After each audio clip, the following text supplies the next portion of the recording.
जय हिंद एवरीवन, स्वागत है आपका हमारे channel Indian defence news Hindi में, जो आपके लिए लेकर आते हैं इंडियन डिफेंस की प्रमुख अपडेट्स को। और इस वीडियो में हम बात करने वाले हैं प्रोजेक्ट 75I सबमरीन प्रोग्राम के बारे में। आप सबको पता है कि प्रोजेक्ट 75I, जिसको P75I के नाम से भी जाना जाता है, ये सबमरीन प्रोग्राम एक समय लगभग ठंडे बस्ते में ही चला गया था, लेकिन हमें हाल ही में कुछ बड़ा डेवलपमेंट इसमें देखने को मिला था।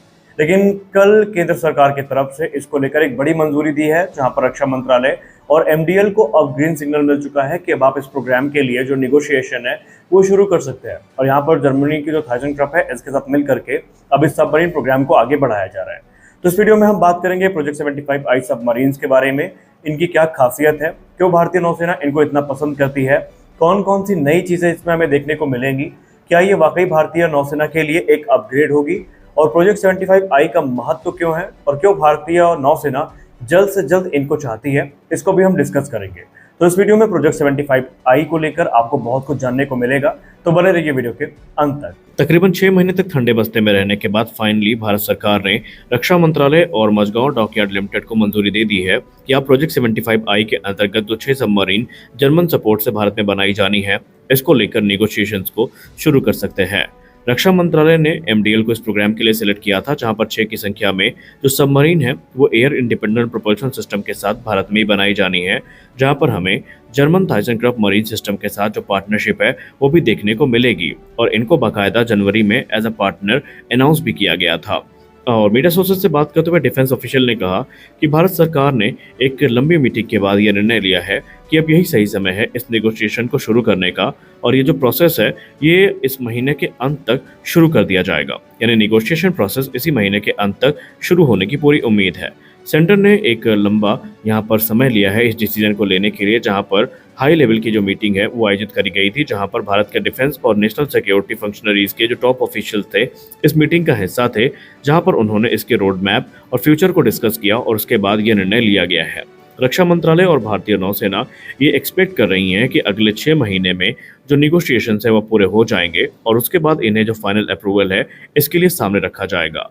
और ये जो कॉन्ट्रैक्ट है ये रक्षा मंत्रालय की तरफ से ही फाइनलाइज होना है, जहां पर हम इंडिजिनस कैपेबिलिटी को विकसित करेंगे जो कि इस सबमरीन में यूज होंगी। गवर्नमेंट का ये भी उद्देश्य है कि हम इस प्रकार के रास्तों को भी एक्सप्लोर कर रहे हैं, जहां पर इन सबमरीन को हाई इंडिजिनस कंपोनेंट के साथ भारत में ही बनाया जाए।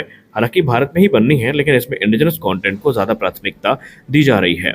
और इसमें हमें एक बड़ा ब्रेक थ्रू AIP सिस्टम के थ्रू देखने को मिलेगा, जहां पर इसमें एयर इंडिपेंडेंट प्रोपल्शन सिस्टम को भी इंटीग्रेट किया जाएगा। हालांकि इसके अलावा बात करें तो इंडियन इंडस्ट्रीज सिर्फ इसी सबमरीन प्रोग्राम पर केंद्रित नहीं है, बल्कि हम ऑलरेडी 2 न्यूक्लियर अटैक सबमरीन्स पे भी काम कर रहे हैं, जहां पर private sector giant Larsen and Toubro एक महत्वपूर्ण भूमिका निभा रही है। खैर, अब आइए बात कर लेते हैं कि प्रोजेक्ट 75I सबमरीन इतनी हमारे लिए इंपॉर्टेंट क्यों है, जिसको लेकर भारतीय नौसेना काफी ज्यादा व्याकुल है। इससे पहले कि हम इसके स्पेसिफिकेशन पे जाएं, आइए जान लेते हैं कि ये प्रोजेक्ट 75I है क्या। प्रोजेक्ट 75 भारतीय नौसेना का next generation conventional diesel electric submarine programme है, जिसके अंतर्गत 6 की संख्या में advance submarine with AIP system हमारे भारत में ही बनाई जानी है, जहां पर हमें टेक्नोलॉजी ट्रांसफर भी देखने को मिलेगा। और ये पूरा काम स्ट्रेटेजिक पार्टनरशिप मॉडल के अंतर्गत होने वाला है। ये बेसिकली स्कॉर्पियन क्लास सबमरीन, जिसको आप प्रोजेक्ट 75 के तौर पर जानते हैं, इनको ही फॉलो करती है, जहां पर इनका उद्देश्य है एजिंग किलो क्लास और सिंधु घोष जो बोट्स हैं इनको रिप्लेस करना। भारतीय नौसेना इस सबमरीन का इंतजार क्यों कर रही है, इसके पीछे इसका जवाब आपको उनके रिक्वेस्ट फॉर प्रपोजल में ही देखने को मिल जाता है। जो ऑफिशियल RFP इशू करी गई थी उसमें कुछ स्पेसिफिकेशन है जिनकी स्पष्ट डिमांड भारतीय नौसेना की तरफ से की गई थी। पहली डिमांड ये थी कि ये submarine fuel cell based AIP system के साथ होनी चाहिए, ताकि इसको जो लॉन्ग सबमरीन इंड्योरेंस है वो प्राप्त हो सके स्कॉर्पियन क्लास की तुलना में। वहीं इसमें मॉडर्न कॉम्बैट सिस्टम और सेंसर्स की डिमांड करी गई थी, जिसमें एडवांस सोनार स्वीट और दूसरी चीज शामिल थी। इसके अलावा इसमें हैवी वेट टॉर्पीडो और मॉडर्न मिसाइल की रिक्वायरमेंट भी सामने रखी गई थी, जिसमें एंटीशिप और लैंड अटैक मिसाइल के साथ साथ state of the art counter measures को यहाँ पर शामिल किया जाना था। इसके अलावा एक और इम्पॉर्टेंट डिमांड थी कि इनका निर्माण भारत में ही किया जाए विद ट्रांसफर ऑफ टेक्नोलॉजी। और ये सारी चीज़ें अब लगभग ऐसा है कि आम सहमति इस पर बन चुकी है। हालांकि अभी प्रोजेक्ट 75I सबमरीन की कोई पब्लिक डिज़ाइन अवेलेबल नहीं है, लेकिन माना जा रहा है कि जब कॉन्ट्रैक्ट साइन हो जाएगा तो उसके बाद जो डिटेल्स हैं वो सामने निकल के आएंगी। कुछ रिपोर्ट ये भी दावा करती हैं कि TKMS द्वारा जो कस्टमाइज्ड डिज़ाइन है जो कि टाइप 214 पर आधारित होगी वो हमें देखने को मिल सकती है, जो कि इंडिया के लार्जर पेलोड, एंड्योरेंस और AIP रिक्वायरमेंट को ध्यान में रखकर बनाई जाएगी। डिस्प्लेसमेंट की बात करें तो इनका डिस्प्लेसमेंट तकरीबन 3000 टन क्लास के आसपास होने वाला है, जो कि स्कॉर्पियन क्लास सबमरीन से निसंदेह बड़ा होगा। प्रोपल्शन की बात करें तो इसमें हमें डीजल इलेक्ट्रिक प्रोपल्शन देखने को मिलेगा, जो कि fuel cell based AIP system के साथ होगा, जो कि इसको लंबा सबमर्ज टाइम और जो एंड्योरेंस है वो प्रदान करेगा। वेपन लोड की बात करें तो इसमें हमें 18 हैवी वेट टॉर्पीडोज के साथ साथ तकरीबन 12 क्रूज मिसाइल्स जो है वो देखने को मिल सकती हैं। इसमें एंटीशिप और लैंड अटैक मिसाइल का एक कॉम्बिनेशन हमें देखने को मिल सकता है। अब ये इंटीग्रेशन चॉइस पर डिपेंड करेगा, जो कि इंडियन नेवी की तरफ से फाइनल सिलेक्शन के अंतर्गत होगा।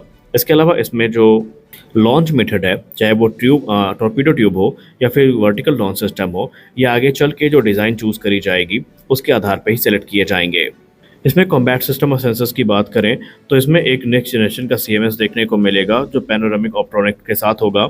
इसमें फ्लैंक और टोड एरर्स देखने को मिलेंगे, ECM डिकॉयर्स देखने को मिलेंगे, integrated communication and networking system देखने को मिलेंगे, जो कि भारतीय नौसेना के स्टैंडर्ड के साथ कंपैटिबल होंगे। अब अगर इस प्रोग्राम के हम टाइमलाइन की बात करें तो इसकी शुरुआत हुई थी जुलाई 2021 में, जो मिनिस्ट्री ऑफ डिफेंस की तरफ से प्रोजेक्ट 75I को लेकर जो रिक्वेस्ट फॉर प्रपोजल है वो इशू किया गया था, जहां पर भारतीय शिपयार्ड जिसमें MDL और लार्सन टुब्रो है इनको शॉर्टलिस्ट किया गया था। उसके बाद 2022 से 23 के बीच में जो मल्टीपल OEMs हैं इन्होंने ड्रॉप आउट किया था, और फिर वहाँ पर स्पेन की नवांतिया और जर्मनी के जो TKMS है यही एक्टिव बिडर के तौर पर उस समय एक्टिव थे इंडियन पार्टनर्स के साथ में। वहीं फ्रांस का जो नेवल ग्रुप है इसने AIP पैरामीटर्स के चलते खुद को इस प्रोग्राम से बाहर कर लिया था। जनवरी 2025 में रिपोर्ट सामने आती है, जहां पर बताया जाता है कि MDL और TKMS के बीच में जो आगे की बातचीत है वो शुरू हो चुकी है और नवांतिया के चांसेस भी लगभग खत्म हो चुके हैं। वहीं कल यानी 23 अगस्त 2025 को भारत की तरफ से कंफर्म कर दिया जाता है कि जर्मन साइड और भारत की जो MDL है इनके साथ ही इस प्रोग्राम को आगे बढ़ाया जाना है। अब सवाल ये उठता है कि आखिरकार क्यों हमारे लिए प्रोजेक्ट 75I इतना महत्वपूर्ण है। देखिए, ये हमारे 6 स्कॉर्पियन क्लास सबमरीन जो कि प्रोजेक्ट 75 के अंतर्गत बनाई गई हैं उनको सपोर्ट करेगा विद अपग्रेड्स। वहीं ये प्रोजेक्ट 76 और प्रोजेक्ट 75 के बीच में जो गैप है उसको फिल करने का काम करेगा। और यही नहीं बल्कि भारत के जो न्यूक्लियर सबमरीन प्रोग्राम है उनके आने तक ये भारतीय नौसेना की ताकत को बढ़ाने के लिए काफ़ी महत्वपूर्ण माना जा रहा है। भारतीय नौसेना अगले कुछ दशक में यानी अगले तकरीबन 1 से 2 दशक के बीच में 10 लेगेसी सबमरीन्स को रिटायर करने वाली है, तो ऐसे में प्रोजेक्ट 75I की भूमिका और ज़्यादा क्रूशल बन जाती है। अब सवाल ये उठता है कि पहले ही प्रोजेक्ट 75I की सबमरीन हमें देखने को कब मिलेगी। तो अनुमान के हिसाब से देखा जाए तो जिस हिसाब से हम आगे बढ़ रहे हैं 2030 के दशक के मध्य तक हमें जो पहली सबमरीन है वो देखने को मिल सकती है, अगर कॉन्ट्रैक्ट जल्द से जल्द फाइनलाइज कर लिया जाता है, या फिर अगर यहाँ पर देर होती है तो हमें और लंबा इंतज़ार करना पड़ सकता है। अब अगर हम अप्रॉक्सीमेट कॉस्ट की बात करें तो जैसा कि मीडिया में रिपोर्ट किया गया है कि इस प्रोग्राम की जो वैल्यू होने वाली है वो अप्रॉक्सीमेटली 70,000 करोड़ रुपए की होने वाली है, यानी 70,000 करोड़ रुपए की जो वैल्यूएशन है वो यहाँ पर देखी गई है। हालांकि निगोशिएशन के बाद इसमें हमें उतार चढ़ाव देखने को मिल सकते हैं। तो ये थी जानकारी प्रोजेक्ट 75I सबमरीन प्रोग्राम को लेकर। हम आशा करते हैं कि ये वीडियो आपके लिए काफ़ी यूज़फुल रहा होगा। तो मिलते हैं अगले वीडियो में, तब तक के लिए जय हिंद।